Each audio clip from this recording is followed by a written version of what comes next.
Welcome to Not Milk Never Milk. Subscribe if you're lactose intolerant. In this video, I will explain how to make delicious chocolate chip cookies. First, ensure you have all your ingredients ready for a smooth baking process. You'll need 2 1/4 cups of all-purpose flour, 1 teaspoon of baking soda, and half a teaspoon of salt. Also, have 1 cup of softened unsalted butter, 3/4 cup each of granulated and brown sugar, 2 large eggs, 1 teaspoon of vanilla extract, and 2 cups of your favorite chocolate chips. Now, let's get to mixing. In a large bowl, cream together the softened butter with both the granulated and brown sugars until the mixture is light and fluffy. Next, beat in the 2 large eggs, one at a time, ensuring each is fully incorporated before adding the next. Stir in the vanilla extract.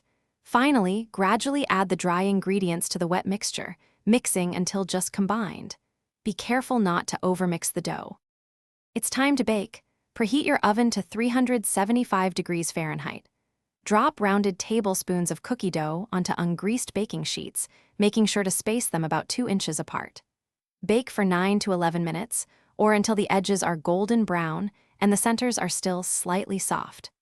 Allow the cookies to cool on the baking sheet for 2 minutes before moving them to a wire rack to cool completely.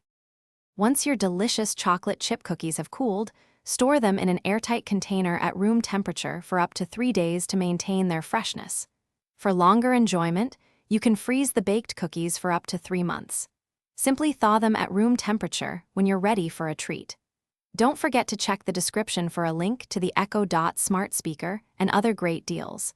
Enjoy your homemade cookies. Thanks for watching. If this was helpful, leave a like and consider subscribing. See you next time.